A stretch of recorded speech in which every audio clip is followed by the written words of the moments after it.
Hello friends, welcome to Kannan info Tamil. நம்ம இன்னைக்கு என்ன டாபிக் பார்க்க போறோம் அப்படின்னா, இந்தியா அக்னி 5 மிசைலுக்கு பிறகு 10,000 முதல் 12,000 கிலோமீட்டர் தாக்குதல் வரம்பு கொண்ட அக்னி 6 அப்படிங்கிற மிசைலை டெவலப் செஞ்சு வந்துகிட்டு இருக்காங்க.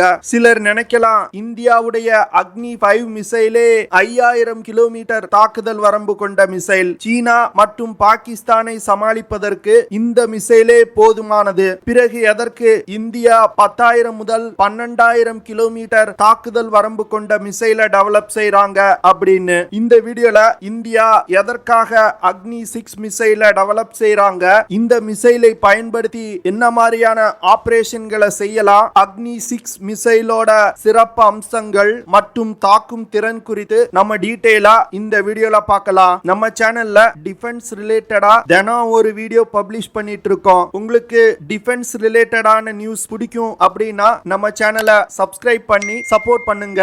அக்னி 6 மிசைல் தான் இந்திய வரலாற்றில் இரண்டாவது முறையா டெவலப் செய்யப்பட்டு வரும் இன்டர்கான்டினென்டல் பாலிஸ்டிக் மிசைல். இதற்கு முன்பு 1970களில் இந்தியா ப்ராஜெக்ட் வேலண்டைன் அப்படிங்கிற திட்டத்தின் கீழ் ஒரு இன்டர்கான்டினென்டல் பாலிஸ்டிக் மிசைலை டெவலப் செய்ய முயற்சி செய்தாங்க. இந்த ப்ராஜெக்ட defence research and development laboratory அப்படிங்கிற நிறுவனம் முன்னெடுத்தாங்க. ஆனா இந்த ப்ராஜெக்ட்ல டெவலப் செய்யப்பட்ட liquid fuel engine Indian space research ஆர்கனைசேஷனால் நிராகரிக்கப்பட்டது. இந்த வேலண்டைன் ப்ராஜெக்ட் சரியான முறையில வழிநடத்தப்படல அப்படின்னு திட்டம் நிறுத்தி வைக்கப்பட்டது. இந்த வேலண்டைன் ப்ராஜெக்ட்ல அதிகமான கட்டுப்பாடுகளுடன் இயங்கக்கூடிய மிலிட்டரி ரிசர்ச் ஆர்கனைசேஷன்ல இஸ்ரோ அமைப்பு வேலை செய்ய விரும்பல. இதுதான் இந்த ப்ராஜெக்ட் தோல்வி அடைவதற்கு முக்கிய காரணம். இதை தொடர்ந்து 2018 இந்தியா அக்னி 5 மிசைல வெற்றிகரமா சோதனை பண்ணாங்க.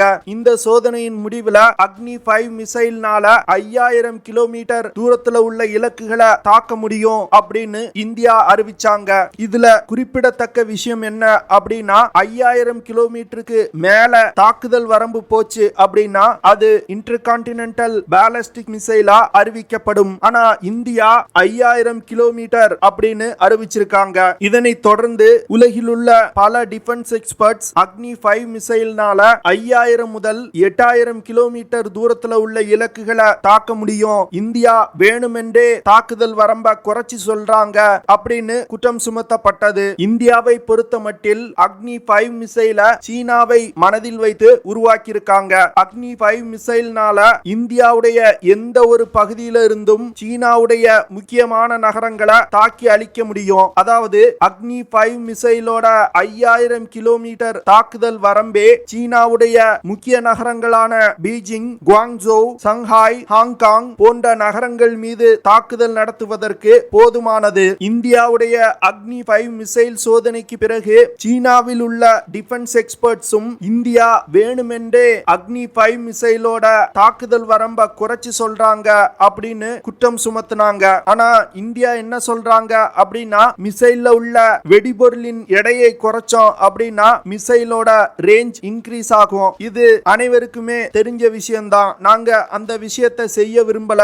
எங்களுக்கு முழு பேலோடோட சென்று மிசைல் தாக்கணும், அதுதான் எங்களை பொறுத்த மட்டில் அதிகபட்ச தாக்குதல் வரம்பா எடுத்துக்கிடுவோம் அப்படின்னு சொல்றாங்க. இதனால அக்னி 5 மிசைல் அபிஷியலா ஒரு இன்டர்மீடியட் ரேஞ்ச் பாலிஸ்டிக் மிசைல் தான். இந்தியா அபிஷியலா ஒரு இன்டர்கான்டினென்டல் பாலிஸ்டிக் மிசைலை டெவலப் செஞ்சிட்டோம் அப்படின்னு சொல்ல விரும்பல. இதற்கு முக்கிய காரணம், இந்தியா சமீப காலமா உலகில் உள்ள பெரும்பாலான நாடுகள்கிட்ட நட்புறவை மேம்படுத்தி வர்றாங்க. குறிப்பா ஐரோப்பிய நாடுகள். இந்தியாவுடைய நன்மதிப்பு நாளுக்கு நாள் உலகில் அதிகரிச்சு வருது. பொருளாதார ரீதியிலான விஷயங்கள்ல சீனாவை பின்னுக்கு தள்ளி இந்தியா அந்த இடத்தை பிடிப்பதற்கான வாய்ப்பு உருவாகி வருது. இந்த சூழ்நிலையில தன்னுடைய நட்பு நாடுகளை அச்சுறுத்தும் வகையில ஒரு இன்டர்கான்டினென்டல் பாலிஸ்டிக் மிசைல டெவலப் செஞ்சிட்டோம் அப்படின்னு சொல்ல விரும்பல. அதனாலதான் சீனா இந்தியாவின் அக்னி 5 மிசைலோட ரேஞ்ச் 8,000 கிலோமீட்டருக்கும் மேல அப்படின்னு சொல்லி வர்றாங்க.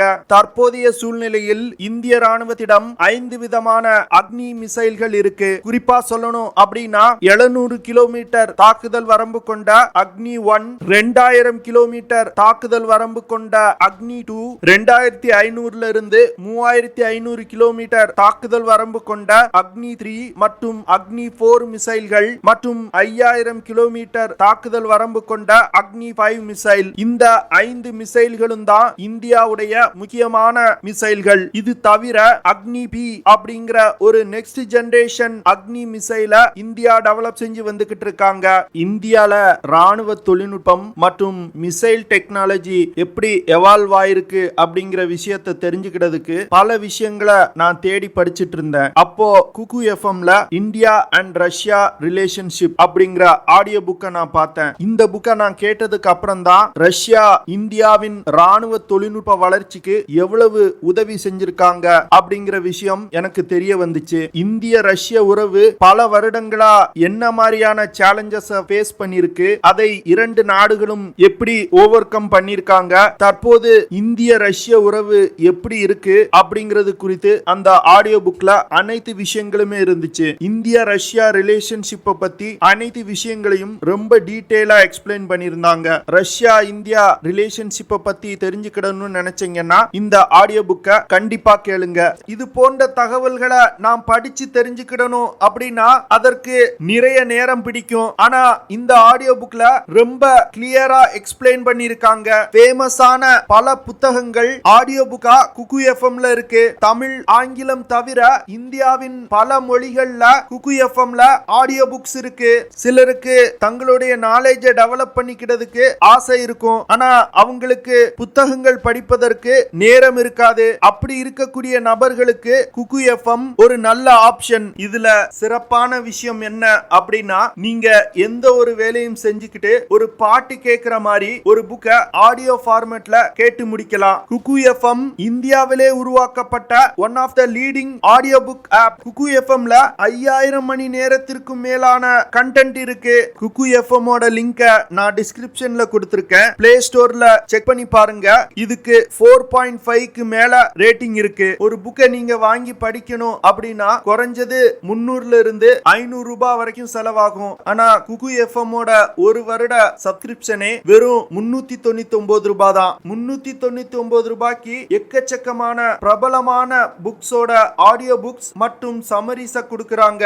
இதுல நம்ம சேனல் சப்ஸ்கிரைபர்ஸ்க்கு ஒரு ஆஃபர் இருக்கு. கண்ணன் 50 அப்படிங்கிற ப்ரோமோ கோட யூஸ் பண்ணீங்க அப்படின்னா 399 ரூபாயில 50% டிஸ்கவுண்ட் பண்ணி வெறும் 199ல ஒரு வருடத்துக்கு எல்லா புக்ஸையுமே நீங்க கேட்கலாம். இந்த ஆஃபர் முதல் 250 நபர்களுக்கு மட்டும்தான். சோ இந்த சான்ஸை மிஸ் பண்ணிராதீங்க. ப்ரோமோ கோட் மற்றும் லிங்கை நான் டிஸ்கிரிப்ஷன்ல கொடுக்கிறேன். சமீபத்துல நடந்து வரும் உக்ரைன் ரஷ்யா போர்ல எந்த ஒரு இன்டர்கான்டினென்டல் பாலிஸ்டிக் மிசைலும் பயன்படுத்த முடியல.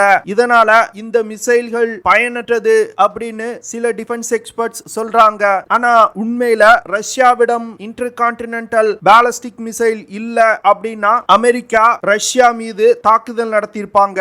இப்போ ரஷ்யா மற்றும் அமெரிக்கா இந்த ரெண்டு நாடுகளிடமும் இன்டர்கான்டினென்டல் பாலிஸ்டிக் மிசைல் இருக்கிறதுனால தான் ரெண்டு பேருமே அணு ஆயுதங்களை பிரயோகிக்க யோசிக்கிறாங்க. இப்போ ஏதாவது ஒரு ஆல்ட்ட இன்டர்கான்டினென்டல் பாலிஸ்டிக் மிசைல் இல்லாம இருந்துச்சு அப்படின்னா அந்த ஈக்குவேஷனே வேற. அதனால ஒரு நாட்டின் பாதுகாப்பிற்கு இன்டர்கான்டினென்டல் பாலிஸ்டிக் மிசைல்கள் மிகவும் அவசியம். இதனாலதான் இந்தியா அக்னி 6 மிசைல டெவலப் செஞ்சு வந்துகிட்டு இருக்காங்க. அக்னி 6 மிசைல் டெவலப்மெண்ட் குறித்த விஷயங்களை இந்தியா மிகவும் ரகசியமா வச்சுக்கிட்டு இருக்காங்க. அந்த மிசைல்ல பயன்படுத்தப்படும் பெரும்பாலான தொழில்நுட்பங்களை இந்தியா ஏற்கனவே டெவலப் செஞ்சுட்டாங்க. இன்னும் ஓரிரு வருடங்கள்ல இந்தியா அக்னி 6 மிசைல வெற்றிகரமா சோதிப்பாங்க அப்படின்னு டிஃபென்ஸ் எக்ஸ்பர்ட்ஸ் சொல்றாங்க. இந்தியாவின் அக்னி 6 மிசைல defence research and development organisation வடிவமைச்சு வர்றாங்க. இதை தயாரிப்பது பாரத் டைனமிக்ஸ் லிமிடெட் நிறுவனம். அக்னி 6 மிசைல் 55,000 கிலோகிராம்ல இருந்து 70,000 கிலோகிராம் எடை கொண்டதா இருக்கும் அப்படின்னு சொல்லப்படுது. அக்னி 6 மிசைல் 20 முதல் 40 மீட்டர் நீளமும் 2 மீட்டர் டயமீட்டரும் கொண்டதா இருக்கும். அக்னி 6 மிசைல் பிரத்யேகமா ஸ்ட்ராட்டஜிக் நியூக்ளியர் வெப்பன்களை ஏந்தி சென்று தாக்குதல் நடத்தும் வகையில வடிவமைக்கப்பட உள்ளது. இந்த மிசைல் 10 முதல் 11 MIRV வார்ஹெட்களை எடுத்து சென்று தாக்குதல் நடத்தும் வகையில வடிவமைக்கப்பட உள்ளது. MIRV வார்ஹெட் அப்படிங்கிறது multiple independently targetable reentry vehicle அப்படின்னு சொல்லுவாங்க. அதாவது இந்த தொழில்நுட்பம் மூலமா ஒரு மிசைல லான்ச் செய்வதன் மூலம் வெவ்வேறு திசைகள்ல வெவ்வேறு தூரத்துல இருக்க டார்கெட்ஸ தாக்கி அழிக்க முடியும். 10 முதல் 11 MIRV வார்ஹெட் அப்படிங்கிறது ஒரே மிசைலை கொண்டு 10 முதல் 11 டார்கெட்ஸ தாக்கி அழிக்க முடியும். MIRV தொழில்நுட்பம்லாம் உலகின் வெகு சில நாடுகள்கிட்ட தான் பயன்பாட்டுல இருந்து வருது. அக்னி 6 மிசைல்னால 3 டன் எடை கொண்ட அணு ஆயுதங்களை சுமந்து சென்று தாக்குதல் நடத்த முடியும். அக்னி 6 மிசைல்னால 10,000 முதல் 12,000 கிலோமீட்டர் தூரத்துல உள்ள இலக்குகளை மிக துல்லியமா தாக்க முடியும். இந்த மிசைலோட circular error probability less than 30 metre, அதாவது டார்கெட்ல இருந்து 30 மீட்டர் சுற்றளவுக்குள் இந்த மிசைல்னால மிக துல்லியமா தாக்குதல் நடத்த முடியும். அக்னி 6 மிசைல ஒரு இடத்துல இருந்து இன்னொரு இடத்துக்கு எடுத்து செல்வதற்கு டிரான்ஸ்போர்ட் எரக்டர் லான்ச்சர்கள் பயன்படுத்தப்பட உள்ளது. இதனால இந்த மிசைல இந்தியாவின் எந்த ஒரு பகுதிக்கும் கொண்டு சென்று லான்ச் செய்ய முடியும். இந்தியா அக்னி 6 மிசைல் போன்றே சூர்யா அப்படின்னு ஒரு மிசைல டெவலப் செஞ்சு வந்துகிட்டு இருக்காங்க. இந்த மிசைல்னால 12,000 முதல் 16,000 கிலோமீட்டர் தூரத்துல உள்ள இலக்குகளை மிக துல்லியமா தாக்க முடியும். இது தவிர இந்தியாவின் அணுசக்தி நீர்மூழ்கி கப்பல்ல இருந்து ஏவக்கூடிய சப்மரீன் லான்ச் பாலஸ்டிக் மிசைல்களையும் இந்தியா டெவலப் செஞ்சு வந்துகிட்டு இருக்காங்க. தற்போதைய நிலையில் இந்தியாவிடம் K4 அப்படிங்கிற சப்மரீன் லான்ச் பாலஸ்டிக் மிசைல் தான் பயன்பாட்டுல இருந்து வருது. இந்த மிசைல்னால 3,500 கிலோமீட்டர் தூரத்துல உள்ள இலக்குகளை தாக்க முடியும். ஆனா சீனாவின் மீது இந்த மிசைல்களை பயன்படுத்த முடியாது. அப்படி பயன்படுத்தணும் அப்படின்னா தென் சீன கடல் பகுதிக்கு இந்திய சப்மரீன்கள் ஊடுருவி சென்று சீனாவுக்கு அருகில் சென்று தாக்குதல் நடத்த முடியும். ஆனா இந்தியா பே ஆஃப் பெங்கால் இல்லனா அரேபியன் சி பகுதியில இருந்து கொண்டே சீனாவை தாக்கணும் அப்படிங்கிறதுக்காக K5 அப்படிங்கிற மிசைலை டெவலப் செஞ்சு வந்துகிட்டு இருக்காங்க. இந்த மிசைல்னால 5,000 முதல் 6,000 கிலோமீட்டர் தூரத்துல உள்ள இலக்குகளை தாக்க முடியும். K5 மிசைல் சோதனை இந்த வருஷத்தோட இறுதிக்குள் நடத்தப்படும் அப்படின்னு எதிர்பார்க்கப்படுது. அக்னி 6, சூர்யா மற்றும் K5 மிசைல்கள்லாம் இந்தியாவுடைய குளோபல் டாமினன்ஸுக்காக உருவாக்கப்பட்ட மிசைல்கள். இந்தியானால தன்னுடைய சேட்டலைட்டுகளை மாஸ் மற்றும் நிலால நிலைநிறுத்த முடியுது. இது போன்ற கேப்பபிலிட்டி உலகின் வெகு சில நாடுகள்கிட்ட தான் இருக்கு. அப்போ இந்தியானால உலகில் உள்ள எந்த ஒரு பகுதியின் மீதும் தாக்குதல் நடத்த முடியும். இது அனைவருக்குமே தெரிஞ்ச விஷயம்தான். அதனால அக்னி 6 மற்றும் சூர்யா போன்ற மிசைல்கள்லாம் ஒரு மேட்டர் ஆஃப் டைம் தான். இந்திய அரசாங்கம் எப்போ இந்த மிசைல்கள் இந்தியாவிடம் இருக்கு அப்படின்னு அபிஷியலா அனௌன்ஸ் பண்ண சொல்றாங்களோ அப்போது இந்த மிசைல்கள் சோதிக்கப்படும். இன்னும் ஓரிரு வருடங்கள்ல இந்தியாவுடைய அக்னி 6 மிசைல் சோதனை நடத்தப்படும் அப்படின்னு டிஃபென்ஸ் எக்ஸ்பர்ட்ஸ் சொல்றாங்க. இதுதான் இந்தியாவுடைய இன்டர்கான்டினென்டல் பாலிஸ்டிக் மிசைல் புரோகிராமோட வருங்கால திட்டம். ஓகே ஃப்ரெண்ட்ஸ், நம்ம வீடியோவோட நிறைவு பகுதிக்கு வந்துட்டோம். இதெல்லாம் தான் நான் உங்ககிட்ட ஷேர் பண்ணணும் அப்படின்னு நினைச்ச விஷயங்கள். ஐ ஹோப் நான் ஷேர் பண்ண விஷயங்கள் உங்களுக்கு பிடிச்சிருக்கும்னு நினைக்கிறேன். அப்படி பிடிச்சிருந்துச்சுன்னா ஷேர் பண்ணுங்க, லைக் பண்ணுங்க, கமெண்ட் பண்ணுங்க. மறக்காம நம்ம சேனலுக்கு சப்ஸ்கிரைப் பண்ணுங்க. அப்படியே அந்த பெல் நோட்டிபிகேஷனை கிளிக் பண்ணி ஆல்ங்கிற ஆப்ஷனை எனேபிள் பண்ணிக்கங்க. See you in the next video. Jai Hind.